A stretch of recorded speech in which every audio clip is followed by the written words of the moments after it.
International labour organization کی 5 روزہ conference سے خطاب کرتے ہوئے وزیر اعظم عمران خان نے کہا ہے کہ اس وقت دنیا کا مستقبل غیر مستحکم ہے اور کوئی نہیں جانتا کہ آنے والے وقت میں کیا ہوگا۔ لاک ڈاؤن سے متاثرہ معیشت کب تک بحال ہوگی؟ انہوں نے کہا کہ دنیا اس وبا سے نمٹنے کے لیے ایک مشترکہ پالیسی کو تشکیل دے۔ انہوں نے کہا ہم دعا کرتے ہیں کہ اس وائرس کے خاتمے کے لیے ویکسین آئے اور لوگوں کو تحفظ ملے۔ وزیر اعظم عمران خان نے کہا اس وبا سے معاشرے کا کمزور اور مزدور طبقہ سب سے زیادہ زبوں حالی کا شکار ہوا ہے۔ ان کے حقوق کے تحفظ کے لیے عالمی طور پر ایک مشترکہ حکمت عملی وضع کرنی ہوگی۔ انہوں نے کہا پاکستان نے کرفیو اور مکمل لاک ڈاؤن کے بجائے سماعت لاک ڈاؤن کا طریقہ اختیار کیا ہے اور تعمیرات کے ساتھ ساتھ زرعی شعبے کو بھی سرگرمیاں جاری رکھنے کی اجازت دی ہے۔ وزیر اعظم نے کہا غیر رسمی معیشت سے وابستہ مزدوروں کو نقد امداد فراہم کی گئی ہے۔ ان کا کہنا تھا پاکستانی ورکرز کی بڑی تعداد غیر ممالک میں کام کرتی ہے اور غیر ملکی زر مبادلہ کماتے ہیں۔ ہمیں بڑے ممالک کو اس بات پر قائل کرنا ہوگا کہ وہ محنت کش طبقے کے ساتھ ہمدردانہ رویہ اختیار کریں۔ انہوں نے کہا اگرچہ یہ وبا کچھ ممالک میں کم ہو رہی ہے لیکن کئی ملکوں میں یہ وبا عروج پر ہے۔ عمران خان کا کہنا تھا ہمارے لیے یہ وبا دوہرے چیلنج کی شکل میں سامنے آئی ہے۔ ایک طرف ہمیں اپنے لوگوں کو وبا سے بچانا تھا جس کے لیے لاک ڈاؤن ضروری تھا اور دوسری طرف ہمارے لوگوں کی اکثریت چھوٹے چھوٹے کاروبار سے منسلک ہے۔ لاک ڈاؤن ہوتی ہی سب دہاڑی دار اور چھوٹے کاروبار کے حامل افراد بے روزگار ہو گئے جس کی وجہ سے ان لوگوں کے لیے اپنی ضروریات کا پورا کرنا بے حد مشکل ہو گیا۔ اس لیے ہم نے سمارٹ لاک ڈاؤن کا طریقہ اختیار کیا کیونکہ معاشرے کے اس کمزور طبقے کو بچانا تھا۔ وزیر اعظم عمران خان نے کہا پاکستانی تاریخ میں کبھی اتنی بڑی کیش گرانٹ نہیں دی گئی جس نے ہمیں لاک ڈاؤن کے بدترین اثرات سے بچا لیا ہے۔ انہوں نے کہا اس وقت کاروبار دیوالیہ پن کا شکار ہے اور چھوٹے درجے کی صنعت بے حد متاثر ہو چکی ہے۔ وزیر اعظم عمران خان نے کہا آئیڈیاز کے تبادلوں سے بہت مدد ملے گی اور میں سمجھتا ہوں کہ یہ کانفرنس آغاز ہے۔ مجھے یقین ہے کہ مل کر بیٹھنے اور بات چیت کرنے سے آگے بڑھنے کا راستہ نکلے گا۔ ILO کے سربراہ نے کہا ہے کہ محنت کشوں کو ایسے بحران کا سامنا ہے جس کی مثال نہیں ملتی۔ اقوام متحدہ کے سیکریٹری جنرل انطونیو گوتریس نے کہا ہے کہ صحت، ملازمت اور معیشت میں سے ایک کا انتخاب نہیں ہو سکتا، یہ ایک دوسرے سے جڑے ہوئے ہیں۔ WHO کے ڈائریکٹر جنرل ٹیڈروس ایڈہنم نے کہا ہے کہ یہ ہماری ذمہ داری ہے کہ طبی ورکرز کو تحفظ دیں۔ انہوں نے کہا ہے together we have a duty to protect those who protected us. So viewers بات کرتے ہیں اب کچھ امریکہ کے حوالے سے۔ گزشتہ مئی سیاہ فام باشندے جارج فلوئڈ کی پولیس کے ہاتھوں موت نے امریکہ کو احتجاج کے لپیٹ میں لے رکھا ہے۔ جگہ جگہ نسلی امتیاز کے خلاف اب تک مظاہرے ہو رہے ہیں، یہاں تک کہ یوم آزادی 4 جولائی کے موقع پر بھی مشتعل افراد نے امریکی پرچموں کو جلا ڈالا اور امریکہ دریافت کرنے والے کرسٹوفر کولمبس کے مجسمے کو بھی گرا ڈالا۔ ان کے 244 انڈیپینڈنس ڈے کے موقع پر صدر ڈونلڈ ٹرمپ نے نسلی امتیاز کے خلاف مظاہرین کو شدید تنقید کا نشانہ بنایا۔ آئیے اس حوالے سے بات کرتے ہیں اس رپورٹ میں۔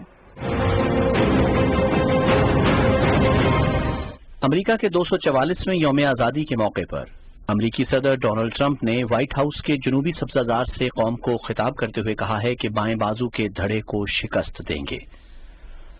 مظاہرین پر تنقید کرتے ہوئے انہوں نے کہا کہ فساد پھیلانے والوں، لوٹ مار کرنے والوں اور انتشار پھیلانے والوں کو پتہ ہی نہیں کہ وہ کیا کر رہے ہیں۔ صدر ٹرمپ نے کہا کہ ہم بے قابو اور مشتعل ہجوم کو اپنے ہیروز کے مجسمے گرانے کی اور تاریخ کو مسخ کرنے کے ساتھ ساتھ اپنے بچوں کو گمراہ کرنے کی کبھی اجازت نہیں دیں گے۔ ہم اپنے امریکی طرز زندگی کا تحفظ یقینی بنائیں گے اور اسے لے کر چلیں گے۔ ڈیموکریٹک پارٹی کے صدارتی امیدوار اور سابق نائب صدر جو بائیڈن نے یوم آزادی کے حوالے سے اپنے پیغام میں کہا ہے کہ ہماری قوم کی بنیاد مساوات پر ہے۔ گو ہم کبھی اس پر پورا نہیں اترے لیکن ہم اس کے حصول کی کوشش کرتے رہیں گے۔